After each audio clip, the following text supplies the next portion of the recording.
Suatu ketika angsuran baru berjalan kurang lebih jalan bulan ke-10 Bapak Ibu sekalian. Akhirnya ada peristiwa yang tidak saya bisa lupakan Bapak Ibu saat itu. Saat itu usaha saya difitnah oleh seseorang yang tidak bertanggung jawab. Fitnahnya geli Bapak Ibu.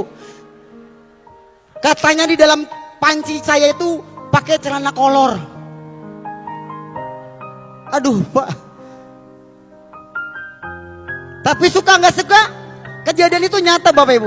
Akhirnya omset yang tadinya 400 porsi setiap hari berturun menjadi 300 porsi. Berikutnya turun lagi menjadi 200 porsi. Nggak sampai 1 minggu Pak, yang tadinya 400 porsi berubah menjadi 5 porsi Bapak Ibu. Disitulah saya pusing Bapak Ibu sekalian. Saya berpikir sama diri saya sendiri, kalau menghabiskan 5 porsi buat apa? Boro-boro buat bayar cicilan Bapak Ibu. Buat putar modal aja nggak bisa. Hanya cukup buat bertahan hidup. Dan akhirnya karena saya berpikir punya otak pengusaha Bapak Ibu, saya berpikir usaha apa yang saya lakukan sekarang. Saya nggak pernah diam Bapak Ibu. Seumur hidup saya, tanya emak saya, tanya bini saya orang pernah nganggur Pak seumur hidup Pak. Ada tanggung jawab di dada saya harus bertanggung jawab buat keluarga saya yang saya cintai.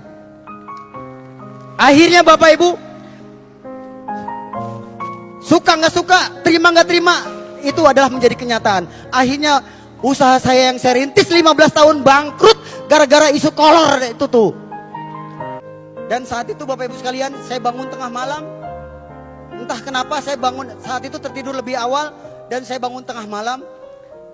Dan akhirnya saya adukan permasalahan ini kepada Allah Subhanahu wa taala.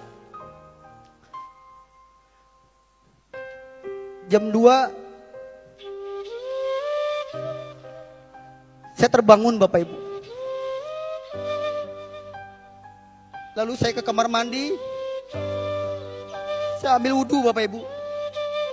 Setelah ambil wudhu, saya sholat tobat 2 rakaat. Sholat tahajud 2 rakaat.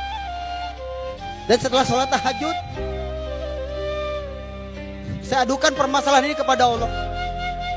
Ya Allah, Engkau telah tidak mengizinkan saya dagang usaha mie ayam sampai usaha saya bangkrut. Dan saat ini saya jadi ojek online pun motor saya ditarik leasing. Kenapa ini semua harus terjadi ya Allah? Engkau yang maha tahu berapa utang yang harus saya bayar dan berapa beban biaya hidup yang harus saya keluarkan untuk keluarga saya ya Allah.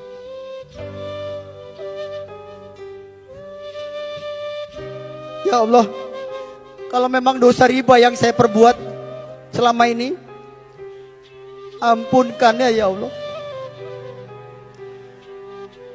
Hamba mohon ampun ya Allah. Hamba bertobat ya Allah. Berilah hamba jalan keluar ya Allah.